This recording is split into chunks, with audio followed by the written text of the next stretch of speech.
Hello students, welcome back to our YouTube channel. Students, आज के video में हम स्टार्ट करेंगे ग्रेविटेशन चैप्टर का लेक्चर नंबर 4।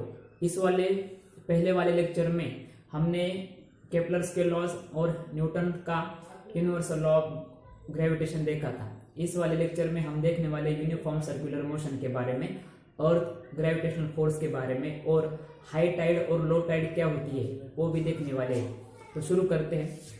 यहाँ पर दिया गया है यूनिफॉर्म सर्कुलर मोशन। इस पॉइंट में हम देखेंगे कि न्यूटन जो है उन्होंने कैसे अपने पोस्टुलेट में केपलर के थर्ड लॉ का यूज किया और न्यूटन का जो पोस्टुलेट है वो किसके बारे में है। तो पोस्टुलेट है इसके बारे में कि जो प्लैनेट्स होते हैं और सन और प्लैनेट के बीच में कितना फोर्स अप्लाई होता है, मतलब सन प्लैनेट पर कितना फोर्स अप्लाई करता है वो इनवर्सली प्रोपोर्शनल होता है डिस्टेंस पर।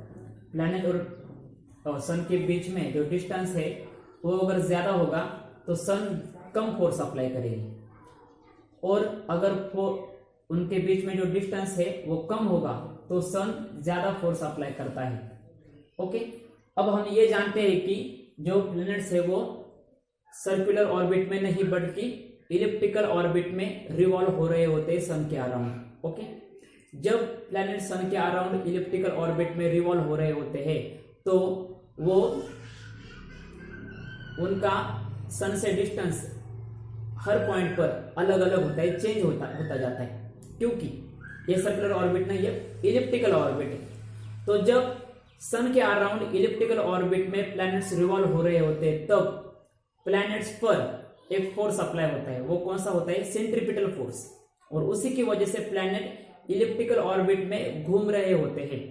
दूसरी बात हमने देखी थी कि जब प्लैनेट सन के नजदीक होते हैं तो उनकी रिवॉल्व होने की स्पीड इलिप्टिकल ऑर्बिट में रिवॉल्व होने की स्पीड ज्यादा होती है, क्योंकि प्लैनेट और सन के बीच में डिस्टेंस कम होता है। डिस्टेंस कम होने की वजह से जो फोर्स अप्लाई हो रहा है सन की ओर से ग्रेविटेशनल फोर्स, उसकी इंटेंसिटी ज्यादा होती है, वो ज्यादा स्ट्रांग होता है।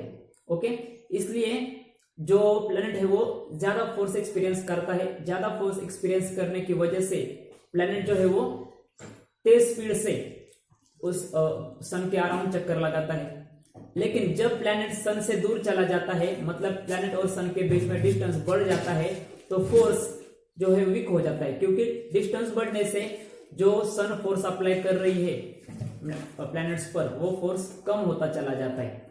ओके, तो ये हमने पिछले वाले लेक्चर में देखा था। लेकिन न्यूटन जो है उन्होंने अपना पोस्टुलेट बनाते वक्त उन्होंने क्या किया है कि उन्होंने अज्यूम किया है कि जो प्लैनेट्स है वो सन के अराउंड इलिप्टिकल नहीं बल्कि सर्कुलर ऑर्बिट में रिवॉल्व हो रहे हैं, और वो भी एक ही स्पीड के साथ, कांस्टेंट स्पीड के साथ प्लैनेट्स और सन के अराउंड इलिप्टिकल नहीं बल्कि सर्कुलर ऑर्बिट में रिवॉल्व हो रहे हैं। हालांकि ये पोस्टुलेट सही है, लेकिन उन्होंने सर्कुलर ऑर्बिट में क्यों अज्यूम किया? क्योंकि सर्कल का सरकमफेरेंस का फॉर्मूला उन्हें यूज करना था, इसलिए उन्होंने सर्कुलर ऑर्बिट का है। मतलब रियली में प्लैनेट्स सन के अराउंड इलिप्टिकल ऑर्बिट में ही रिवॉल्व होते हैं और उनकी स्पीड रिवॉल्व होने की एक जैसी नहीं होती, वो हर एक पॉइंट पर अलग अलग होती है, क्योंकि डिस्टेंस बढ़ने से फोर्स कम हो जाता है और फोर्स कम होने से स्पीड भी कम हो जाती है। ये हमने पिछले वाले लेक्चर में देखा है कि जब प्लैनेट्स सन के पास हो तो उनकी स्पीड ज्यादा होती है, दूर चले जाते हैं तो स्पीड कम हो जाती है। ओके, इसका मतलब है कि अगर प्लैनेट्स इलिप्टिकल ऑर्बिट में, या फिर हम कह सकते हैं कि थोड़ा बहुत सर्कुलर ऑर्बिट जैसे अगर रिवॉल्व हो रहे हैं तो उनके ऊपर एक फोर्स अप्लाई होता है, और वो फोर्स कौन अप्लाई करता है? अगर प्लैनेट्स इलिप्टिकल या सर्कुलर ऑर्बिट में रिवॉल्व हो रहे हैं तो उस इलिप्स में सेंटर में, या फिर हम कहें कि उस सर्कल के circular orbit centripetal force apply होने की वजह से ही प्लैनेट इलिप्टिकल मोशन में या इलिप्टिकल ऑर्बिट में रिवॉल्व हो रहे होते हैं। तो ओके, मतलब प्लैनेट्स पर जो फोर्स अप्लाई हो रहा है वो कौन सा फोर्स है? वो है सेंट्रीपिटल फोर्स। तो लिख लीजिए, centripetal force is equal to, जो फोर्स अप्लाई हो रहा है वो कौन सा फोर्स है? Centripetal force. अब सेंट्रीपिटल फोर्स का फॉर्मूला क्या है? mv²/r। ओके, देखिए अब न्यूटन ने क्या अज्यूम कर लिया है कि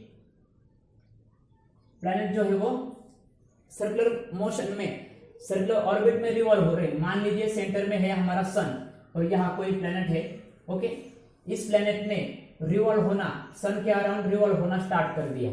ओके, तो सन जो फोर्स अप्लाई कर रहा है इस प्लेनेट पर वो है सेंट्रीपिटल फोर्स। उसका फॉर्मूला है mv²/r। m is the mass of planet. m means mass of planet, planet का मास कितना है। v means velocity. अब हम वेलोसिटी कैसे निकाल लेंगे, वेलोसिटी मतलब स्पीड। तो हमें पता है स्पीड का फॉर्मूला क्या होता है, स्पीड का फॉर्मूला होता है डिस्टेंस अपॉन टाइम। ओके, हमें पता है कि स्पीड का फॉर्मूला क्या होता है, स्पीड का फॉर्मूला होता है distance upon time, distance upon time. तो अब प्लेनेट जो है वो कितना डिस्टेंस कवर कर लेता है, यहां पर हम कौन सा डिस्टेंस लेंगे। मान लीजिए ए पॉइंट से लेकर, ए पॉइंट से प्लेनेट ने घूमना स्टार्ट कर दिया। हम प्लेनेट सपोज कर लेते कि अर्थ है, अर्थ ने ए पॉइंट से रिवॉल्व होना, सन के अराउंड सर्कुलर ऑर्बिट में रिवॉल्व होना स्टार्ट कर दिया। अब उस अर्थ का कुछ मास होगा, मतलब प्लेनेट का मास हमने सपोज कर लिया ये। अब उसकी स्पीड या वेलोसिटी हमें निकालनी है, तो क्या करेंगे, प्लेनेट ए, मतलब प्लेनेट ने ए पॉइंट से रिवॉल्व होना स्टार्ट कर दिया सर्कुलर ऑर्बिट में, और वो फिर ए पॉइंट पर आ गया। मतलब उसने एक रोटेशन कंप्लीट कर लिया। एक रोटेशन किसके अराउंड कंप्लीट किया है उसने, इस सर्कुलर ऑर्बिट में वो रिवॉल्व हो रहा है। मतलब उसने इस सर्कल का सर्कमफेरेंस जो है उसका एरिया कवर कर लिया। मतलब सर्कमफेरेंस के अलोंग प्लैनेट रिवॉल्व हो रहा है, मतलब सर्कमफेरेंस पर घूम रहा है। मतलब क्या, सर्कमफेरेंस पर घूम रहा है, इसका अर्थ यह है कि सर्कमफेरेंस जितना है उतना डिस्टेंस कवर कर लिया। सर्कमफेरेंस क्या होता है, 2πr, मतलब डिस्टेंस कितना ट्रेवल कर लिया, 2πr upon 2πr upon t। ये होता है सर्कमफेरेंस का फॉर्मूला। t मतलब क्या, 2πr मतलब डिस्टेंस, a से लेकर a तक आने तक जितना डिस्टेंस ट्रेवल कर लिया वो है 2πr, क्योंकि सर्कमफेरेंस के अराउंड, सर्कमफेरेंस पर घूम रहा है कौन, प्लैनेट। और दूसरी चीज t मतलब क्या, a से लेकर a तक आने तक, मतलब मान लीजिए कि 1 जनवरी को अर्थ ने ए पॉइंट से रिवॉल्व होना स्टार्ट कर दिया, और 31 दिसंबर को फिर अर्थ ए पॉइंट पर आ गई। मतलब उसने एक रिवॉल्यूशन कंप्लीट कर लिया सन के अराउंड, और उसे दिन कितने लगे, 365 डेज। तो 1 रिवॉल्यूशन कंप्लीट करने के लिए जितना टाइम लगता है उतना हम कहते हैं पीरियड, उसे हम कहते हैं उस प्लेनेट का पीरियड, और पीरियड को t से डिनोट करते हैं। तो v is equal to 2πr upon t। Okay okay, v is equal to 2πr upon t। तो इस वैल्यू को इस वाले इक्वेशन में पुट कर दीजिए। देखिए क्या हो जाएगा, centripetal force is equal to m, v की जगह पुट कर दीजिए 2πr अपॉन t, अपॉन में r, 2πr अपॉन t और अपॉन में r as it is. Okay, चलते हैं आगे। अब क्या कीजिए, ठीक से देखिए, centripetal force is equal to m as it is 2πr upon t का क्या करना है, हमें स्क्वायर करना है, क्योंकि यह v का स्क्वायर है ना। तो 2πr अपॉन t ये है v की वैल्यू, तो उसका भी स्क्वायर करना पड़ेगा। तो देखिए मल्टीप्लाई में लिख दीजिए, 2 का स्क्वायर 4, पाई का स्क्वायर पाई, r का स्क्वायर r स्क्वायर। ओके, 2 का स्क्वायर 4, पाई का स्क्वायर पाई, r का स्क्वायर r, और अपॉन t का स्क्वायर हो जाएगा t स्क्वायर, और डिवाइड बाय ये r as it is. Okay, अब देखिए मान लीजिए इस m का डिनोमिनेटर है 1, तो डिनोमिनेटर का डिनोमिनेटर से, न्यूमरेटर का न्यूमरेटर से मल्टीप्लाई कर दीजिए। ओके, तो क्या आ जाएगा, centripetal force is equal to m into 4 m pi square r square upon t square. Okay, ये हो गया ऊपर वाले का, डिवाइड बाय ये साइन अपॉन r। तो इस r को मैं r अपॉन 1 भी लिख सकता हूं, ध्यान में रखिए, इस r को मैं r अपॉन 1 भी लिख सकता हूं, क्योंकि जिसका डिनोमिनेटर नहीं होता उसका 1 होता है। ओके, अब देखिए ये वाला एक फ्रैक्शन है और ये वाला एक फ्रैक्शन। ओके, तो देखिए क्या हो जाएगा, centripetal force is equal to 4m pi square r square upon T square into, अब देखिए ये जो डिवाइड का साइन है इसकी जगह हम मल्टीप्लाई का साइन लेंगे और नीचे में जो r अपॉन 1 फ्रैक्शन है उसका हम रेसिप्रोकल लेंगे 1 अपॉन r। ओके, देखिए अब यहाँ r 1 टाइम है, यहाँ r 2 टाइम है, तो क्या हो जाएगा, यहाँ पर एक r कैंसिल हो जाएगा। ओके, तो क्या बच जाएगा हमारे पास बच जाएगा 4m, कैंसिल क्यों, मतलब डिवाइड, ऐसा उसका मीनिंग है, 4m pi square r upon T square. देखिए मैंने क्या कहा था कि हमें इस वाले में केपलर के थर्ड लॉ का यूज करना है। केपलर का थर्ड लॉ क्या था, t square upon r cube is equal to k. Okay, मतलब देखिए t square r cube, t square एक टर्म और आर क्यूब, ये दो टर्म हमें यहाँ पर आनी चाहिए। आइए क्या देखिए, टी स्क्वेर तो आ गया लेकिन आर क्यूब नहीं आया, सिर्फ हमारे पास आर है। तो आर क्यूब लाने के लिए क्या करना पड़ेगा, आर क्यूब लाने के लिए हम क्या करेंगे कि न्यूमरेटर और डिनोमिनेटर में, इस फ्रैक्शन के डिनोमिनेटर और न्यूमरेटर को आर स्क्वायर से मल्टीप्लाई कर देंगे। अब आप सोचेंगे कि ऊपर में सिर्फ हमें आर क्यूब की जरूरत है ना, नीचे नहीं है, नीचे क्यों करेंगे, इक्वलिटी मेंटेन रहने के लिए करना पड़ता है। ओके, ये आपको पता होगा मैथ्स में। तो देखिए मल्टीप्लाई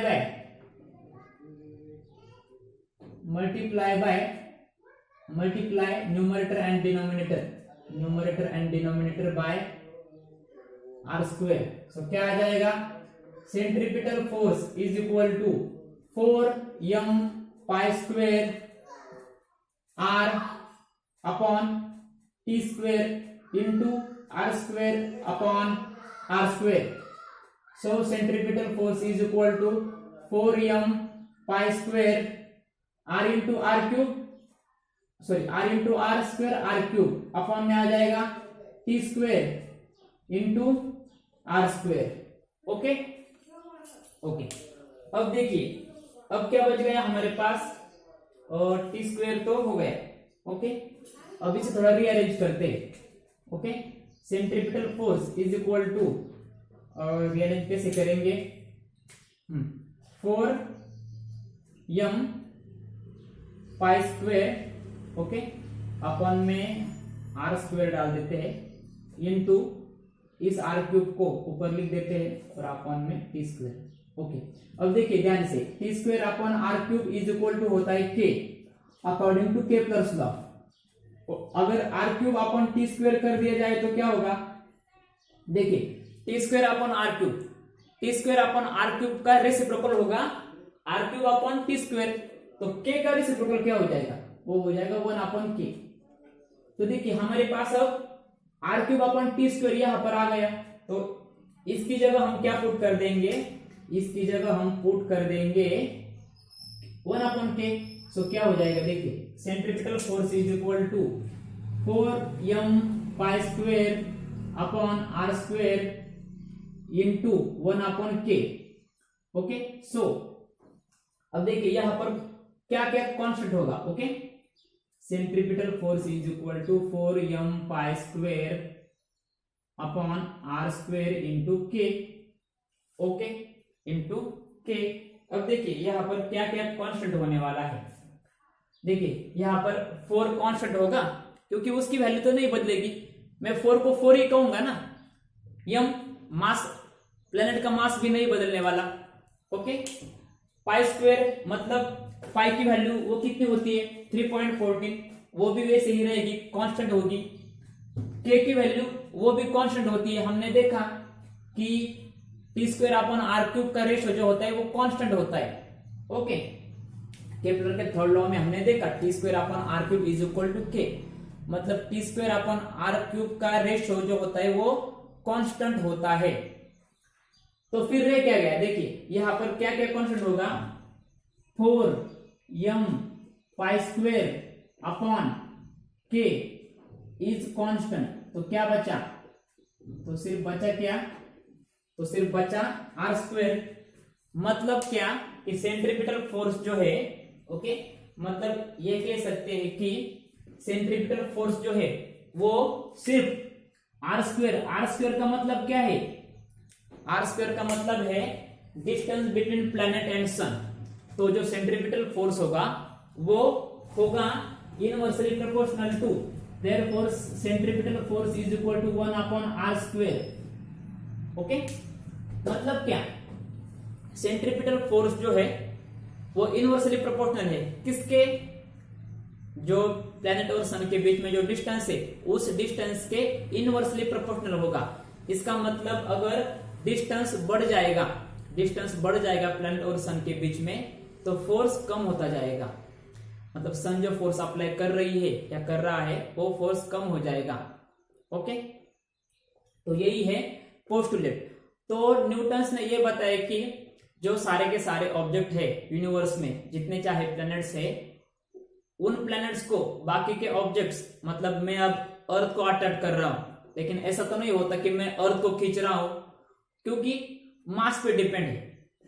ये सब किस पे डिपेंड होता है? मास पे डिपेंड। अगर मैं छलांग लगाऊं तो मैं नीचे गिर जाऊंगा। मतलब क्या कि यूनिवर्स में जो स्टार्स है, जो प्लैनेट्स है, उनका मास डिपेंड करता है कि फोर्स कितना अप्लाई होने वाला है। तो यही है न्यूटन का पोस्टुलेट। इस पर आपको एग्जाम में 3 मार्क्स का क्वेश्चन आ सकता है। तो नेक्स्ट देखते हैं लो टाइड्स एंड हाई टाइड्स। आपके बुक में डू यू नो करके लो टाइड और हाई टाइड के बारे में बताया गया है, उसके बारे में भी हम जान लेते हैं। देखिए, आप कभी मुंबई में या वाइजैक में, मतलब विशाखापट्टनम में गए होंगे, तो आपने देखा होगा कि समुद्र किनारे आप खड़े हो और कुछ सर्टेन टाइम बाद जो समुद्र का पानी है वो आपकी ओर चला आता है और कुछ सर्टेन टाइम बाद वो फिर पीछे चला जाता है। उसे हम कहते हैं हाई टाइड और लो टाइड। मराठी में हम उसे कहते हैं भरती और ओहटी। तो देखिए ऐसा क्यों होता है, मतलब लो टाइड और हाई टाइड आने की वजह क्या है? हमें पता है कि अर्थ मून पर फोर्स अप्लाई करती है और मून भी अर्थ पर कुछ ना कुछ फोर्स अप्लाई करता है। उस फोर्स को हम कहते हैं ग्रेविटेशनल फोर्स। मतलब मून अर्थ को अपनी ओर खींचता है और अर्थ मून को अपनी ओर खींचती है। इन दोनों के बीच में कौन सा फोर्स होता है? Gravitational force. अब अर्थ का मास ज्यादा है इसलिए वो ज्यादा फोर्स अप्लाई करेगी, मून का मास कम है इसलिए वो मून कम फोर्स अप्लाई करके अर्थ को अपनी ओर खींचेगा। दूसरी चीज, अर्थ के चारों ओर क्या है? पानी है, क्योंकि 71% ऑफ एरिया, अर्थ का 71% एरिया वाटर ने कवर कर लिया है, ये हमें पता है। मान लीजिए मैंने क्या किया कि इस वाले पॉइंट को ए कंसिडर किया, जो अर्थ का सेंटर है बी, और इस वाले पॉइंट को मैंने सी कंसिडर किया। अब देखिए ए वाला पॉइंट जो है वो डी, बी, ई और सी के कंपैरिजन में मून के बहुत पास है। मतलब ए वाला पॉइंट जो है अर्थ का, उसका और मून के बीच में डिस्टेंस जो है वो बहुत कम है। मतलब मून इस वाले पॉइंट पर ज्यादा फोर्स अप्लाई करेगी, क्योंकि डिस्टेंस कम होने से फोर्स ज्यादा होता है।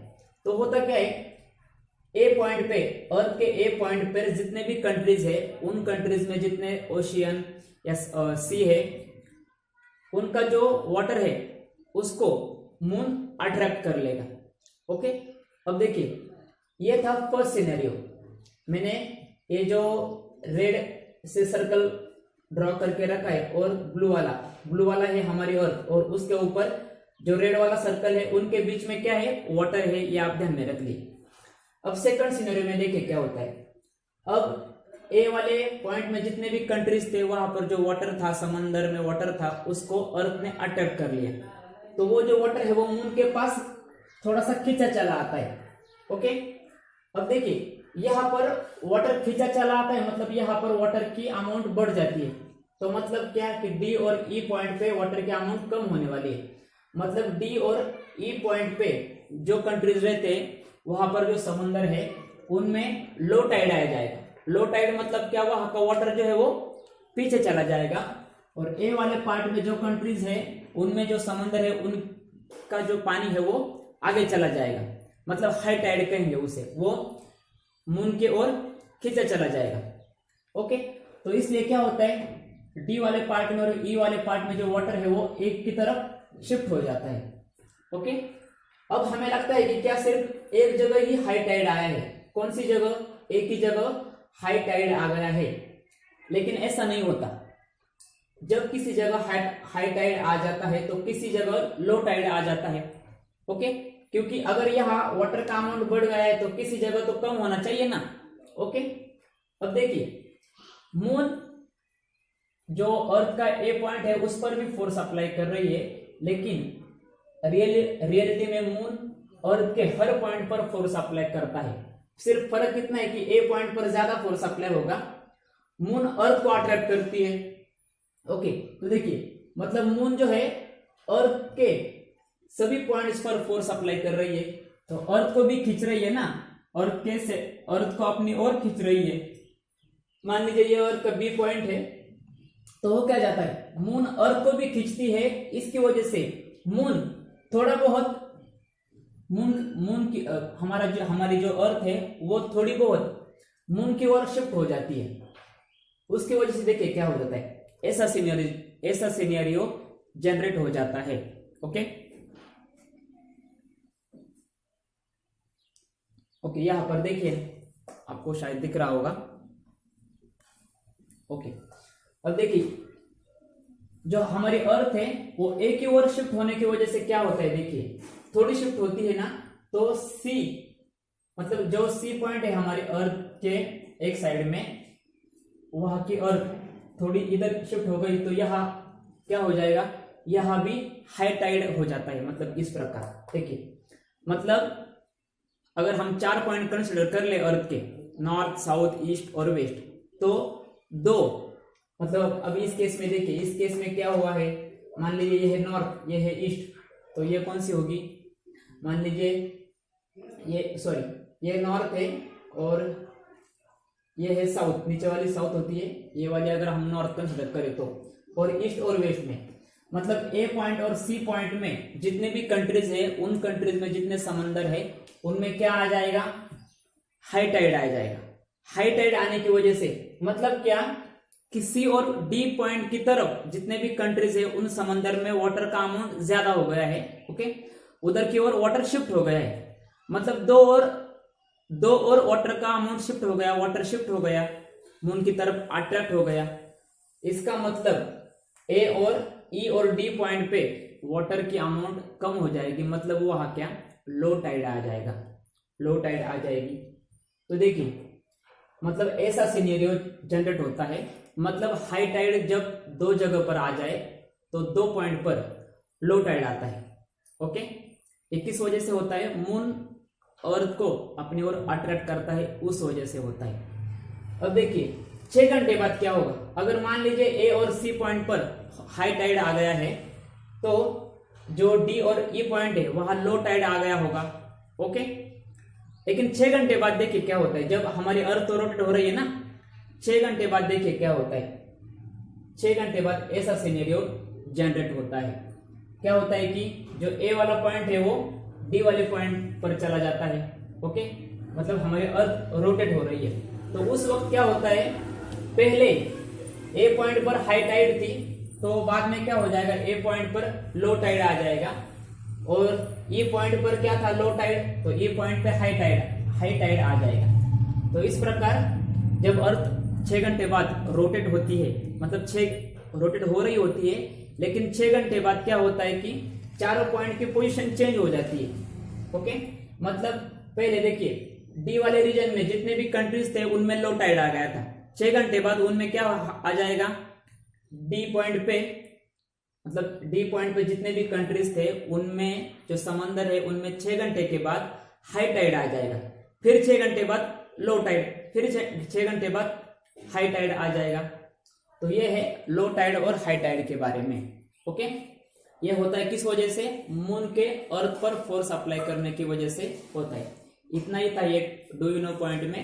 Okay okay, next point is earth gravitational force. हमें पता है कि कोई भी ऑब्जेक्ट पर अर्थ फोर्स अप्लाई करती है और अर्थ उस ऑब्जेक्ट को अपने सेंटर की तरफ अट्रैक्ट करती है, और अट्रैक्ट करते वक्त अर्थ जो फोर्स अप्लाई करती है ऑब्जेक्ट्स पर, उस फोर्स को हम कहते हैं ग्रेविटेशनल फोर्स। ओके, अर्थ ग्रेविटेशनल फोर्स। तो देखिए हमारे दिमाग में बहुत सारे क्वेश्चंस आते हैं। Velocity of object remain constant. अगर किसी ऑब्जेक्ट को मैंने अर्थ के सरफेस पे खड़े रहकर ऊपर स्पेस में, मतलब स्पेस में नहीं कह सकते, ऊपर थ्रो कर दिया, तो क्या ऊपर जाते वक्त, मतलब ये ऑब्जेक्ट है, ये ऊपर जाते वक्त उसकी वेलोसिटी एक जैसी रहती है क्या, या फिर वेलोसिटी कम होती जाती है? अगर कम होती जाती है तो क्यों कम होती जाती है? ओके। दूसरा क्वेश्चन है कि वो किस प्रकार कम होती जाती है, मतलब क्यों कम होती जाती है वेलोसिटी किसी ऑब्जेक्ट की, अगर उस ऑब्जेक्ट को हम अर्थ के सरफेस पे ऊपर थ्रो कर दे। फिर हम कह सकते हैं कि जो स्टोन है, अगर कोई स्टोन हमने लिया और उसे अर्थ के सरफेस पे ऊपर थ्रो कर दिया, तो वो ऊपर ही चला क्यों नहीं जाता? ओके, वो कुछ देर बाद अर्थ पे क्यों गिर जाता है? या फिर हम कह सकते हैं कि कोई ऑब्जेक्ट एक सर्टेन हाइट तक जाने के बाद फिर नीचे क्यों गिर जाता है? ओके, वो जो स्टोन है वो ऐसे ही ऊपर क्यों नहीं जाता? या फिर हम कैसे कह सकते हैं कि कोई ऑब्जेक्ट अर्थ के सरफेस से अगर ऊपर थ्रो किया जाए तो वो कितनी हाइट तक जाएगा, ये किस फैक्टर पर डिपेंड होता है? तो चलिए इनके आंसर्स ढूंढ लेते हैं। ओके, पहला क्या है, velocity of object is remain constant. तो देखिए ये हमारी अर्थ है मान लीजिए। ओके, दिस इज आवर अर्थ।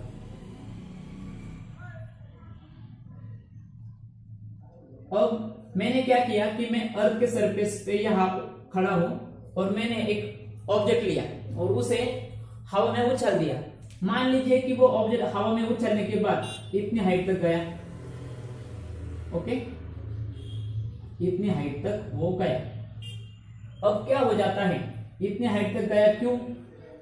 आपको पता है कि कोई भी ऑब्जेक्ट अगर ऊपर थ्रो किया जाए तो वो फिर नीचे गिर जाता है। क्यों नीचे गिर जाता है? देखिए, ध्यान से देखिए, जब मैंने ऑब्जेक्ट को ऊपर थ्रो किया तो उस ऑब्जेक्ट को अर्थ अपनी तरफ खींचती है, ग्रेविटेशनल फोर्स अप्लाई करती है उस ऑब्जेक्ट पर और उस ऑब्जेक्ट को अपनी तरफ अट्रैक्ट करती है। तो इसलिए वो ऑब्जेक्ट अर्थ पे ही गिर जाता है सर्टेन हाइट के बाद, मतलब ऊपर जाएगा और फिर नीचे गिर जाएगा। ओके ओके, फिर वो नीचे गिर जाएगा। लेकिन अब क्वेश्चन ये है कि ऊपर जाते वक्त उसकी वेलोसिटी एक जैसी रहती है क्या? नहीं रहती। देखिए क्यों। मान लीजिए मैं अर्थ के सरफेस पे खड़ा हूं, मैंने ये ऑब्जेक्ट लिया और एनर्जी अप्लाई करके, इस पर फोर्स अप्लाई करके मैंने ऊपर फेंक दिया। अब मैंने जब ये ऑब्जेक्ट रेस्ट में है, ओके, मैंने इसे एनर्जी लगाकर ऊपर फेंक दिया, या फिर मैं कह सकता हूं कि मैंने अपनी थोड़ी सी एनर्जी खर्च की और इस पर फोर्स अप्लाई किया, इसे ऊपर उछाल दिया। मान लीजिए जब मैंने उसे उछाल दिया ऊपर की ओर, उसकी स्पीड थी 20 मीटर पर सेकंड, इनिशियल स्पीड। ओके, अब ये ऑब्जेक्ट जो है वो ऊपर ऊपर जा रहा है, लेकिन ऊपर जाते वक्त उसे कौन खींच रहा है? उसे अर्थ अपनी तरफ खींच रही है। तो अर्थ उस पर ग्रेविटेशनल फोर्स अप्लाई करती है उस ऑब्जेक्ट पर और उसे नीचे अट्रैक्ट करती है। नीचे अट्रैक्ट करती है फोर्स अप्लाई करके। फोर्स अप्लाई करने की वजह से वो जो ऑब्जेक्ट है वो फोर्स एक्सपीरियंस करता है, उसे लगता है कि मुझे कोई खींच रहा है। और इस ऑब्जेक्ट का मास तो कम है, अर्थ का मास ज्यादा है, तो ये जो ऑब्जेक्ट है जो ऊपर जा रहा है, इसकी स्पीड अर्थ के ग्रेविटेशनल फोर्स को टॉलरेट नहीं कर सकती, कैंसिल नहीं कर सकती, उसको टक्कर नहीं दे सकती, ऐसा हम कह सकते हैं, क्योंकि अर्थ का मास ज्यादा है। तो क्या हो जाता है, मान लीजिए इस पॉइंट पर ऑब्जेक्ट गया, उसकी स्पीड हो गई 10 मीटर पर सेकंड। क्यों? क्योंकि अर्थ उस ऑब्जेक्ट को नीचे खींच रही है, इसलिए ऑब्जेक्ट की स्पीड कम होती जाती है। ध्यान में रखिए, जब कोई ऑब्जेक्ट ऊपर थ्रो किया जाए, मतलब ऑब्जेक्ट जा रहा है ऊपर की ओर और फोर्स लग रहा है नीचे की ओर। नीचे की ओर मतलब टुवर्ड्स द सेंटर, अर्थ के सेंटर की तरफ से फोर्स लग रहा है डाउनवर्ड डायरेक्शन में। डाउनवर्ड डायरेक्शन में मैं कहता हूं यहां पर, और ऑब्जेक्ट जा रहा है ऊपर की ओर, ऑब्जेक्ट को नीचे कोई खींच रहा है, तो ऑब्जेक्ट की स्पीड कम हो जाएगी। मतलब क्या कि ऑब्जेक्ट जब अर्थ के सरफेस से थ्रो किया जाएगा, वो ऊपर जाते वक्त उसकी स्पीड पहले जितनी नहीं रहेगी, मतलब जब ऑब्जेक्ट ऊपर थ्रो किया जाए उसकी स्पीड थी 20 मीटर पर सेकंड, ऊपर जाते वक्त उसकी स्पीड हर एक पॉइंट पर उतनी नहीं रहेगी, हर एक पॉइंट पर उसकी स्पीड कम होती जाएगी, क्योंकि उस ऑब्जेक्ट को अर्थ अपनी तरफ खींच रही है। और जो फोर्स अप्लाई करके अर्थ उस ऑब्जेक्ट को अट्रैक्ट कर रही है, वही है अर्थ ग्रेविटेशनल फोर्स। दूसरी बात कि ये ऑब्जेक्ट कितने हाइट तक जाएगा, ये डिपेंड करता है कि आपने कितना फोर्स अप्लाई किया था उस ऑब्जेक्ट को हवा में फेंकने के लिए। मतलब देखिए, अगर मैं इतना फोर्स अप्लाई करूं तो यहां तक जाएगा, अगर मैं ज्यादा फोर्स अप्लाई करूं तो ऑब्जेक्ट ज्यादा ऊपर जाएगा। तो मतलब कोई ऑब्जेक्ट एयर में हवा में थ्रो करने के बाद अर्थ के सरफेस से आकर आपने ऊपर थ्रो किया तो वो ऑब्जेक्ट अर्थ के सरफेस से कितनी हाइट तक जाएगा, कितनी हाइट रीच करेगा, ये डिपेंड करता है कि ऑब्जेक्ट पर कितना फोर्स अप्लाई किया था थ्रो करने के लिए। ओके, जितना ज्यादा आपने फोर्स अप्लाई किया होगा ऑब्जेक्ट उतनी ज्यादा हाइट रीच कर लेगा। अगर आपने कम फोर्स अप्लाई करके ऑब्जेक्ट को थ्रो किया है तो वो कम हाइट रीच कर लेगा, मतलब कम हाइट तक जाएगा और फिर नीचे आ जाएगा। दूसरी बात, ऑब्जेक्ट नीचे कब गिरेगा, जब ऑब्जेक्ट की वेलोसिटी 0 मीटर पर सेकंड हो जाएगी। इस केस में मतलब 0 हो जाएगी, 0 हो गई मतलब उसके पास ऑफ स्पीड खत्म हो गई। 0 हो जाने के बाद अब देखिए इस ऑब्जेक्ट की वेलोसिटी कितनी है, 0 है, तो नीचे गिर गया। अगर मैंने यहां से उसे फेंक दिया तो वो यहीं पर नहीं गिरता, वो थोड़ी देर बाद गिरता है, मतलब उसकी वेलोसिटी 0 हो जाने के बाद वो ऑब्जेक्ट गिर जाएगा। ओके, तो देखिए पहला क्वेश्चन क्या था, वेलोसिटी कांस्टेंट रहती है क्या, तो नहीं रहती। ऊपर जाते वक्त ऑब्जेक्ट को अर्थ अपनी तरफ खींच रही होती है और अर्थ जो फोर्स अप्लाई करके खींचती है उस फोर्स की वजह से ऑब्जेक्ट की वेलोसिटी ऊपर जाते वक्त कम होती जाती है। ओके, कांस्टेंट नहीं रहती। क्यों कम होती है, अर्थ जो फोर्स अप्लाई करती है उसकी वजह से कम होती है। स्टोन जो है वो अगर ऊपर थ्रो किया जाए तो वो ऊपर ही क्यों नहीं जाता, क्योंकि स्टोन को हमने जब थ्रो किया तो उसकी पहले इनिशियल स्टेट में जितनी वेलोसिटी थी उतनी ही अगर वेलोसिटी रह जाए तो वो ऑब्जेक्ट ऊपर ही मूव हो जाएगा, वो नीचे कभी आएगा नहीं। लेकिन ऐसा नहीं होता, उसकी वेलोसिटी कांस्टेंट तभी रहेगी, मतलब इनिशियल वेलोसिटी मान लीजिए थी 20 मीटर पर सेकंड, तो ऊपर जाते वक्त अगर उतनी ही वेलोसिटी रहे तो वो ऑब्जेक्ट नीचे नहीं आएगा। लेकिन उतनी ही उसकी वेलोसिटी तब रहेगी जब तक उस पर कोई फोर्स अप्लाई ना हो। लेकिन फोर्स अप्लाई हो रहा है, कौन कर रहा है, अर्थ फोर्स अप्लाई कर रही है, तो इसलिए जो स्टोन है वो हवा में ऊपर की तरफ ही नहीं जाएगा थ्रो करने के बाद। दूसरा क्वेश्चन है, why does it fall after reaching certain height. अगर ऊपर जाते वक्त उसकी वेलोसिटी 0 हो जाएगी, एक सर्टेन पॉइंट पर ऑब्जेक्ट की वेलोसिटी 0 हो जाती है और वो फिर नीचे गिर जाता है। 0 मतलब क्या, उसके पास वेलोसिटी ही नहीं रही कि वो ग्रेविटेशनल फोर्स को टॉलरेट कर सके, उसके साथ लड़ सके, तो फिर वो नीचे चला जाएगा। ओके, नीचे आते वक्त भले ही वेलोसिटी इंक्रीज होती जाती है, वो हम अगले पार्ट में देखेंगे। तो अर्थ बाकी ऑब्जेक्ट्स पर जो फोर्स अप्लाई करती है ग्रेविटेशनल फोर्स, उसे हम कहते हैं अर्थ gravitational force. Earth force apply करती है, उसकी वजह से अगर किसी ऑब्जेक्ट को अर्थ के सरफेस से ऊपर थ्रो कर दिया जाए, ऊपर जाते वक्त उसकी वेलोसिटी कम होती चली जाती है, फोर्स की वजह से उसकी वेलोसिटी कम होती जाती है और वो ऑब्जेक्ट एक सर्टेन हाइट पर जाने के बाद उसकी वेलोसिटी 0 हो जाती है और वो नीचे गिर जाता है।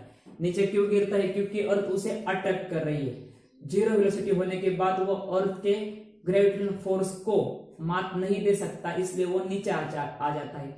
और दूसरा क्वेश्चन की जो ऑब्जेक्ट है वो कितनी हाइट तक ऊपर जाएगा थ्रो करने के बाद, ये डिपेंड करता है कि ऑब्जेक्ट को कितना फोर्स लगा के ऊपर थ्रो किया है। ज्यादा फोर्स लगाया होगा तो वो ज्यादा दूरी तय करेगा या ज्यादा हाइट तक जाएगा, अगर कम फोर्स अप्लाई किया है तो वो कम हाइट तक जाएगा। ओके, तो ये है अर्थ ग्रेविटेशनल फोर्स। इतना ही था इस पॉइंट में। तो आज की वीडियो में इतना ही, आपसे मिलते हैं अगले वाली वीडियो में। अगर आपको ये वीडियो पसंद आया हो तो अपने दोस्तों में शेयर कीजिए, वीडियो को लाइक कीजिए और अपने कमेंट्स बताइए और चैनल को सब्सक्राइब कर लीजिए। तो मिलते हैं अगली वाली वीडियो में, तब तक के लिए goodbye, thank you. Okay, आपके बुक में अर्थ ग्रेविटेशनल फोर्स के बाद यूज ऑफ ब्रेन पावर करके कुछ क्वेश्चंस दिए गए हैं, उनका हम आंसर ढूंढ लेते हैं। उधर बताया गया है कि न्यूटन्स का यूनिवर्सल लॉ कहता है कि यूनिवर्स में सारे के सारे ऑब्जेक्ट एक दूसरे को अट्रैक्ट कर रहे होते हैं बाय अ डेफिनेट फोर्स। मतलब अगर मैं ये एप्पल है, मैं इसे रिलीज कर दूं तो ये एप्पल नीचे गिर जाएगा। मतलब क्या कि अर्थ उस एप्पल पर फोर्स अप्लाई कर रही है, इसलिए एप्पल रिलीज करने के बाद वो अर्थ के ऊपर गिर जाता है या अर्थ के सरफेस पर गिर जाता है, वो नीचे चला जाता है। तो फिर क्वेश्चन ये है कि ये तो ठीक है कि अर्थ फोर्स अप्लाई कर रही है इसलिए एप्पल नीचे गिर गया, लेकिन एप्पल भी तो अर्थ के ऊपर फोर्स अप्लाई कर रहा है, तो फिर अर्थ एप्पल की ओर खींची क्यों नहीं जाती, अर्थ एप्पल की ओर अट्रैक्ट क्यों नहीं होती? तो इसका सीधा साधा आंसर है, कोई भी दे देगा।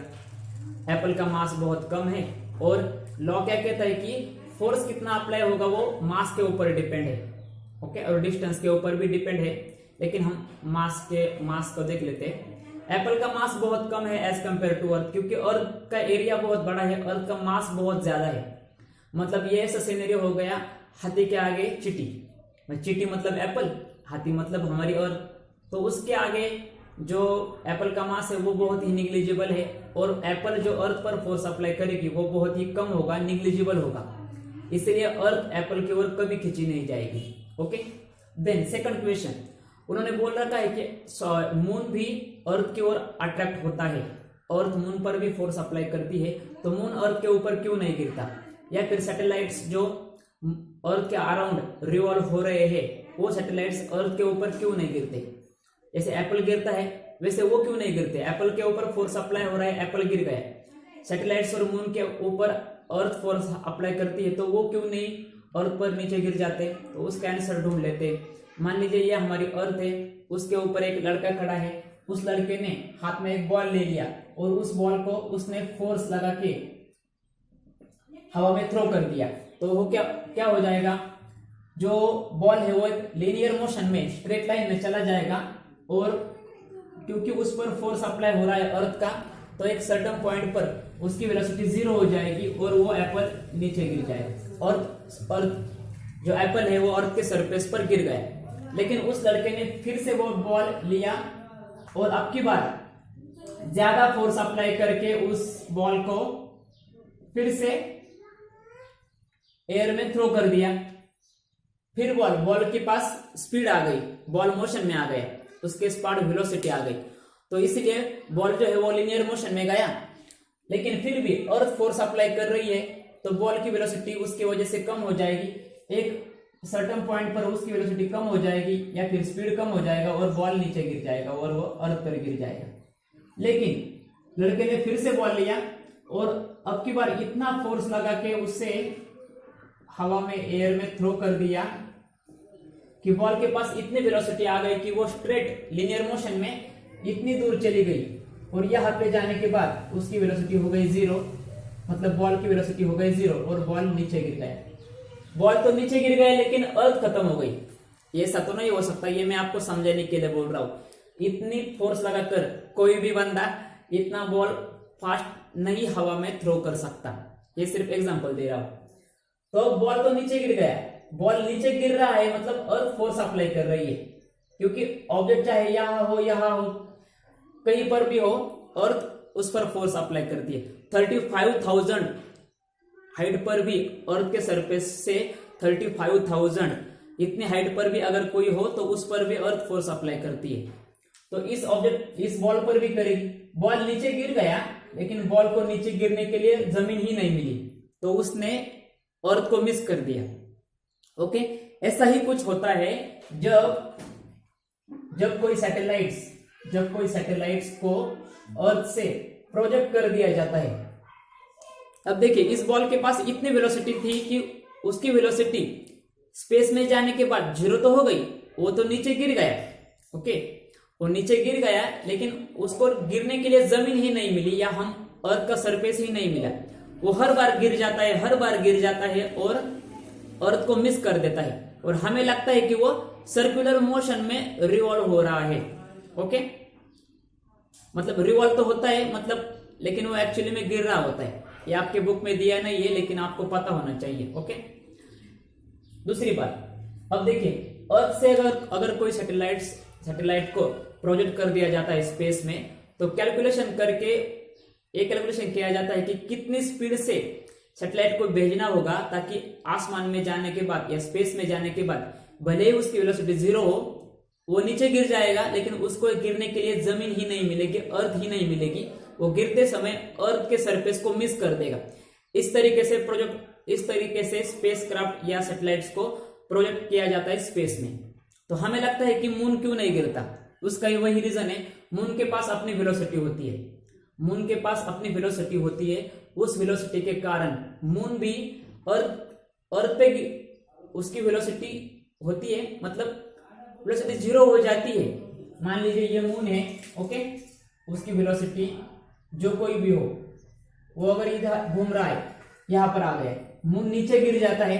अब नीचे गिर गया मतलब क्या, उसकी वेलोसिटी बढ़ गई ना। मान लीजिए ये मून है, इसे जा रहा है, मून अर्थ उस पर फोर्स अप्लाई कर रही है, तो इसलिए वो नीचे गिर गया। चलो मेरी वेलोसिटी 0 हो गई, अब मैं नीचे गिरता हूं। अब मान लीजिए ये पेन है, इसकी वेलोसिटी कितनी है, 0। अब मैं इसे छोड़ दूं तो क्या हो जाएगा, ये नीचे गिर जाएगा। नीचे गिरते वक्त इसकी वेलोसिटी इंक्रीज हो जाएगी, ओके, क्योंकि जैसे जैसे ये अर्थ के पास जाता जाएगा नीचे नीचे, वैसे वैसे इसकी वेलोसिटी बढ़ जाएगी। क्योंकि जब ये नीचे जाएगा तो अर्थ और इस ऑब्जेक्ट के बीच में डिस्टेंस कम होगा, डिस्टेंस कम फोर्स ज्यादा, फोर्स ज्यादा होगा तो इसकी स्पीड भी बढ़ जाएगी, ओके। अब देखो मून का यहां तो स्पीड 0 हो गया, लेकिन मून नीचे गिर रहा है, गिरने के वक्त उसका स्पीड बढ़ जाता है क्योंकि वो नीचे नीचे आ रहा है।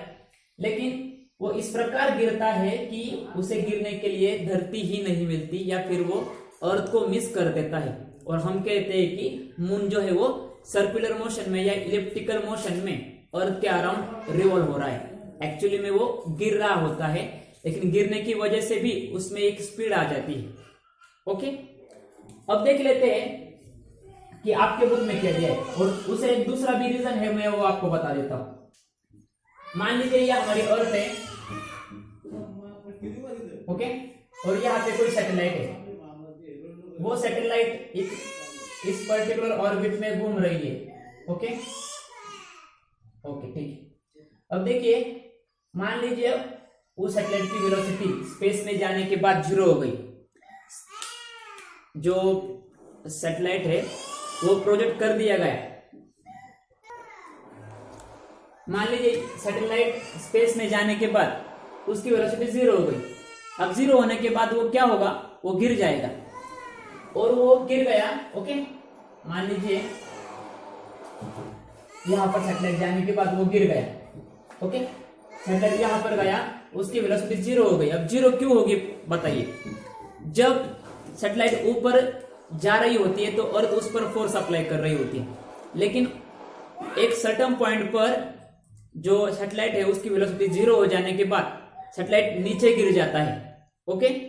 अब देखिए सैटेलाइट नीचे गिर गया, उसकी वेलोसिटी नीचे गिरते वक्त फिर से बढ़ गई, और जो सैटेलाइट है वो गिर रहा है, लेकिन इस प्रकार गिर रहा है कि उसे गिरने के लिए जमीन ही नहीं मिलती।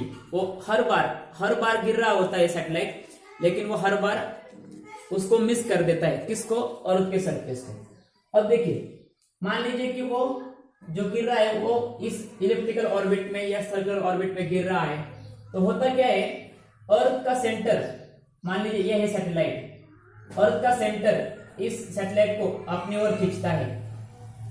वो कौन सा फोर्स होता है, सेंट्रीपिटल फोर्स। सेंट्रीपिटल फोर्स की वजह से ही ये जो ऑब्जेक्ट है, सॉरी सैटेलाइट, अर्थ ने जो फोर्स अप्लाई किया है सैटेलाइट पर, उस फोर्स का नाम है ग्रेविटेशनल फोर्स।